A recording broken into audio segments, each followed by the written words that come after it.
ನಮಸ್ಕಾರ. ನಾನು ಆನಂದಗೌಡ ಖಾನಾಪುರ್ ಅಂತೇಳಿ. ಆನಂದಗೌಡ ಖಾನಾಪುರ್. ಈ ರೀಸೆಂಟ್ಲಿ ಈ ಮೊದಲೊಂದು ನಮ್ಮ ಬ್ರದರು ನಮ್ಮ ಫಾದರ್ ಒಂದು ಪ್ರೆಸ್ ಮೀಟ್ ಮಾಡಿದ್ರು. ಏನಪ್ಪ ಅಂದರೆ ಈ ಬಡೇಪುರ್ ಸರ್ವೆ ನಂಬರ್ 82/2 ಒಂದು ಹನುಮಾನ್ ಮಂದಿರಕ್ಕೆ ಸಂಬಂಧಪಟ್ಟಂತೆ ಒಂದು ಆಲ್ರೆಡಿ ಪ್ರೆಸ್ ಮೀಟ್ ಮಾಡಿದ್ರು. ಸೊ ಅದಾದ ತಕ್ಷಣ ಮಾನ್ಯ ಜಿಲ್ಲಾಧಿಕಾರಿಗಳಾದಂಥ ಹಳೆ ಜಿಲ್ಲಾಧಿಕಾರಿಗಳು ಒಂದೇನೋ ಒಂದು ಆ್ಯಕ್ಷನ್ ತೊಗೊಂಡಿದ್ದರು. ಅದ್ರ ಬಗ್ಗೆ ಪ್ರೊಸೆಸ್ ಚಾಲೂ ಆಗಿತ್ತು. ಅದಾದಮೇಲೆ ಈ ನಮ್ಮ ಈ ಟ್ರಸ್ಟ್ನ ಅಧ್ಯಕ್ಷರಾದಂಥ ಬಿ ಜಿ ಪಾಟೀಲ್ ಅವರು ಏನು ತಮ್ಮ ಪ್ರಭಾವ ಮತ್ತು ಎಲ್ಲ ಬಲಗಳನ್ನು ಪ್ರಯೋಗಿಸಿ ಅಧಿಕಾರಿಗಳ ಮೇಲೆ ಒಂದು ಬಲ ಪ್ರಯೋಗ ಮಾಡಿ ಈ ಒಂದು ಏನು ತಹಶೀಲ್ದಾರ್ ಕಚೇರಿ, ಸ್ಪೆಷಲಿ ತಹಶೀಲ್ದಾರ್ ಕಚೇರಿ ಮೇಲೆ ಒಂದು ಪ್ರಭಾವ ಹೆಚ್ಚಿಗೆ ಬೀರ್ತಾ ಇರ್ತದೆ. ತಹಶೀಲ್ದಾರ್ ಕಚೇರಿ ಮತ್ತು ಎ ಸಿ ಕಚೇರಿ ಮೇಲೆ ಏನಪ್ಪಾ ಅಂದರೆ ಈಗ ಅವರೊಂದು ಆರ್ಡರ್ ಮಾಡ್ತಾರೆ. ಯಾರು ನಮ್ಮ ತಹಶೀಲ್ದಾರ್ ಅವರು ಯಾವಾಗ ನಾವು ಅರ್ಜಿ ಕೊಟ್ಟಿರ್ತೀವಿ ಒಂದು ಹನುಮಾನ್ ಮಂದಿರಕ್ಕೆ ಒಂದು ಟ್ರಸ್ಟ್ ಮಾಡ್ರಿ ಅಂತ ಹೇಳ್ಬಿಟ್ಟು ಒಂದು ನಾವು 18/11/2025 ನಾವು ಅಲ್ಲಿ ತಹಶೀಲ್ ಕಚೇರಿಗೆ ಒಂದು ಅರ್ಜಿ ಕೊಡ್ತೀವಿ. ನಮಗೆ ಈ ಏನು ಧಾರ್ಮಿಕ ದತ್ತಿ ಇಲಾಖೆಯಲ್ಲಿ ನಮ್ಮ ಮಂದಿರ ಬರ್ತದೋ ಇಲ್ಲೋ ಅಂತ ಹೇಳ್ಬಿಟ್ಟು ನಮ್ಗೆ ಅದರದ್ದು ಹಿಮರ ಕೊಡ್ರಿ, ನಮಗೆ ಟ್ರಸ್ಟ್ ಮಾಡ್ಕೋತೀವಿ ಅಂತೇಳಿ ಅರ್ಜಿ ಕೊಡ್ತೀವಿ ನಾವು.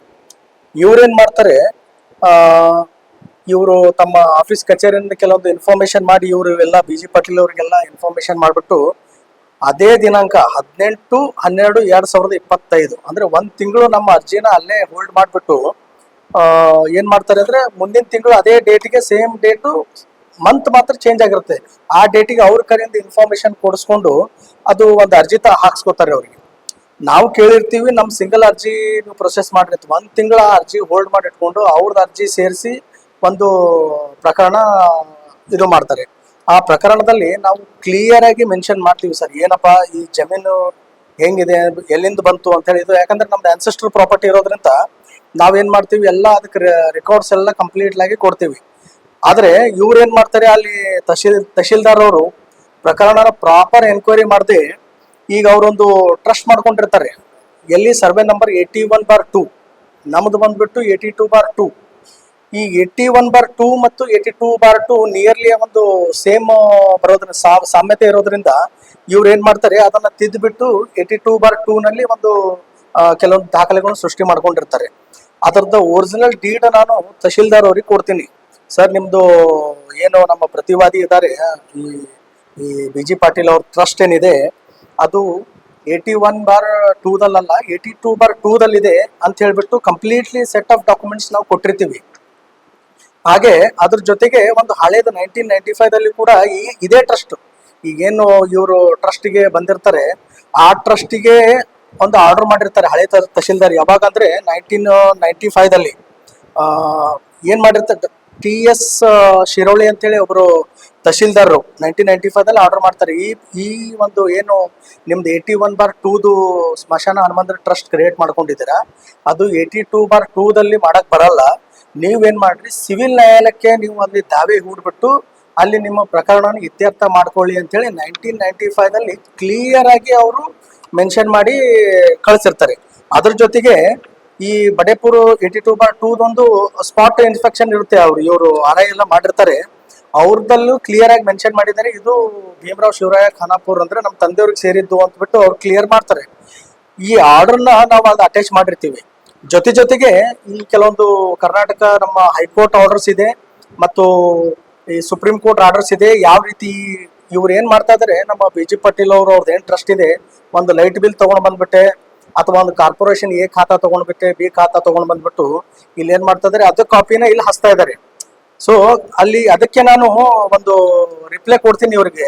ಇದರಲ್ಲಿ ತಹಶೀಲ್ದಾರ್ ಕಚೇರಿಯಲ್ಲಿ ಹೈಯರಿಂಗ್ ಇದ್ದಾಗ ಅವರು ಒಂದು ಆರ್ಡರ್ ಇದೆ ಸುಪ್ರೀಂ ಕೋರ್ಟ್ ಮತ್ತೆ ಹೈಕೋರ್ಟ್. ಏನಪ್ಪಾ ಅಂದ್ಬಿಟ್ರೆ, ಈ ರೆವೆನ್ಯೂ ರೆಕಾರ್ಡ್ಸ್ ಆಗರಲ್ಲ, ಯಾವಂದ್ರೆ ಟ್ಯಾಕ್ಸ್ ಪೇಡ್ ರೆಸಿಪ್ಟ್ ಆಗಲಿ ಅಥವಾ ಈಗ ಲೈಟ್ ಬಿಲ್ ಆಗಿರ್ಲಿ, ಕಾರ್ಪೊರೇಷನ್ ಡಾಕ್ಯುಮೆಂಟ್ಸ್ ಎಲ್ಲ ರೆವೆನ್ಯೂ ಡಾಕ್ಯುಮೆಂಟ್ಸ್ ಆಗಲ್ಲ. ಇವು ಏನಂದ್ರೆ ಜಸ್ಟ್ ಯಾರು ಐಡೆಂಟಿಫಿಕೇಶನ್ ಪೇ ಯಾರು ಮಾಡ್ತಾ ಇದ್ದಾರೆ, ಟ್ಯಾಕ್ಸ್ ಐಡೆಂಟಿಫಿಕೇಶನ್ ಮಾಡೋ ಸಲುವಾಗಿ ಅದನ್ನ ಮಾಡ್ತಾರೆ ಹೊರತು ಅದು ಓನರ್ಶಿಪ್ ಅಥವಾ ಟೈಟಲ್ ಅಲ್ಲಿ ಬರ್ಲಕ್ ಆಗಲ್ಲ ಅಂತ ಹೇಳಿ ಕ್ಲಿಯರ್ ಆಗಿ ಅದು ಮೆನ್ಷನ್ ಮಾಡಿದ್ದಾರೆ. ಅದನ್ನು ಕಾಪಿನ ನೀವು ತಹಶೀಲ್ದಾರ್ ಅವರಿಗೆ ಕನ್ವೆ ಮಾಡಿದೀವಿ ನೀವು ಎಲ್ಲ. ಆಮೇಲೆ ಪರ್ಟಿಕ್ಯುಲರ್ಲಿ ಇವ್ರು ಏನ್ ಮಾಡ್ತಾರೆ, ಹಿಯರಿಂಗ್ ಪ್ರಾಪರೇ ಮಾಡೋದಿಲ್ಲ. ಅವ್ರೇನ್ ಕೇಳ್ತಾರೆ ಆಮೇಲೆ ಇವ್ರು ಹಿಂಬರ ಕೊಡ್ತಾರೆ, ಕಂಪ್ಲೀಟ್ಲಿ ಅವ್ರೇನ್ ಲೆಟರ್ ಕೊಟ್ಟಿದ್ದಾರೆ ಅದನ್ನೇ ಹಾಕಿ ಇಲ್ಲಿ ಕಾಪಿ ಪೇಸ್ಟ್ ಮಾಡ್ತಾರೆ ಸರ್, ಟೋಟಲಿ ಕಂಪ್ಲೀಟ್ಲಿ.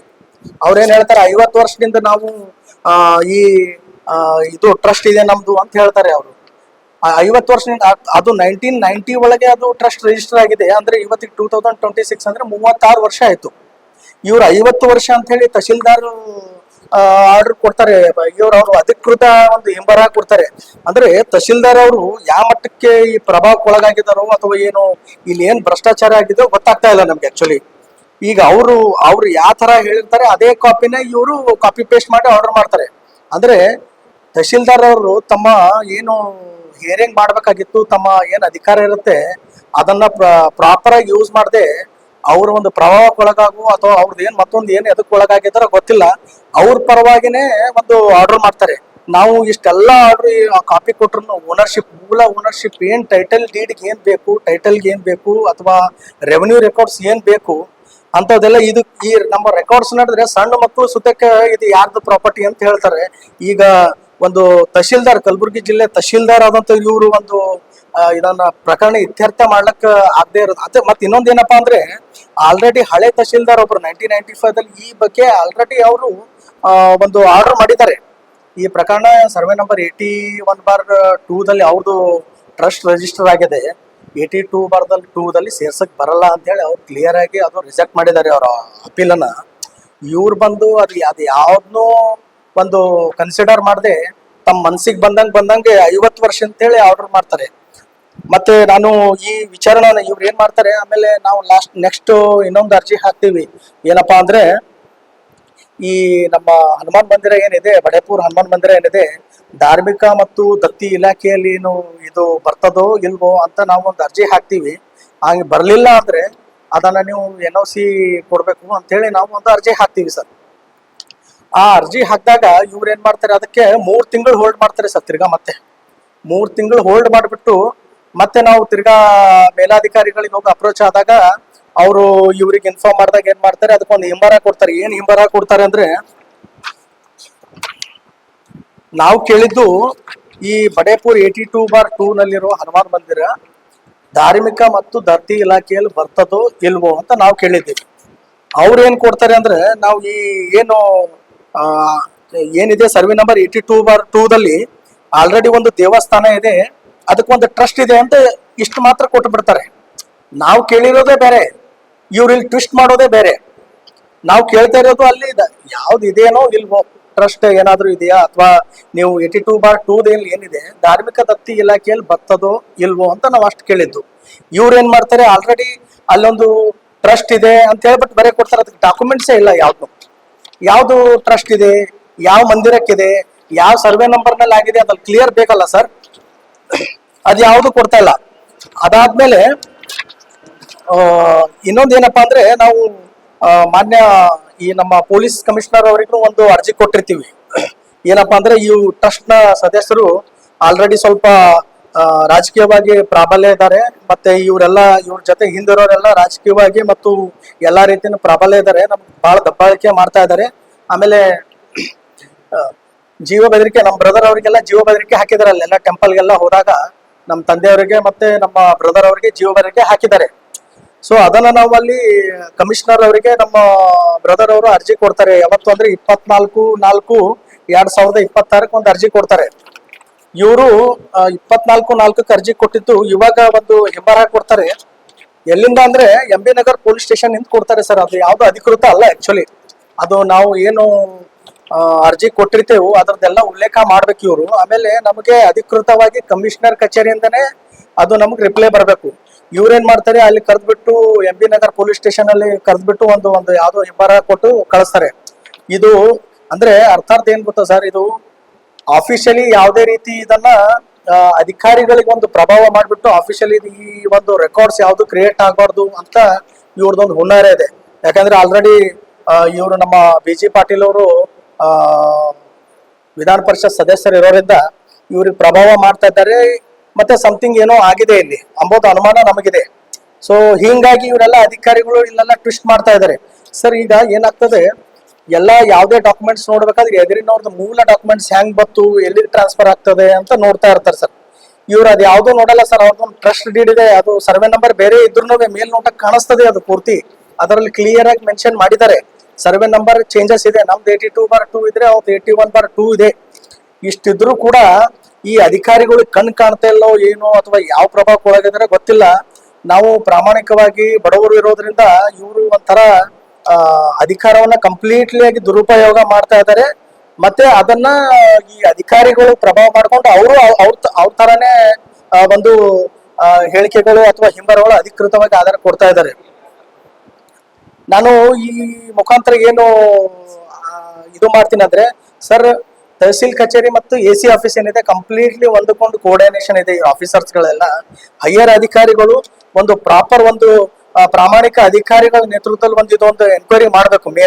ಒಂದು ನಮ್ಮ ಮಾನ್ಯ ಉಸ್ತುವಾರಿ ಸಚಿವರಾದಂತ ಅವರಿಗೂ ನಾವು ಭೇಟಿಗೆ ಅವಕಾಶ ಕೇಳಿದ್ದೀವಿ, ಅವರಿಗೂ ನಾವು ಅರ್ಜಿ ಕೊಡ್ತೀವಿ. ಅವರು ಕೂಡ ಈ ತಹಸೀಲ್ದಾರು ಮತ್ತು AC ಕಚೇರಿ ಮತ್ತೆ ಈ BG ಪಾಟೀಲ್ ಅವ್ರದ್ದು ಏನಿದೆ ಇವ್ರಿಗೆ ಕಂಪ್ಲೀಟ್ಲಿ ಇದ್ರ ಮೇಲೆ ಕಂಪ್ಲೀಟ್ಲಿ ಎನ್ಕ್ವೈರಿ ಮಾಡ್ಬೇಕಂತ ಹೇಳಿ ನಾವು ಈ ಮುಖಾಂತರ ಕೇಳ್ಕೊತೀವಿ.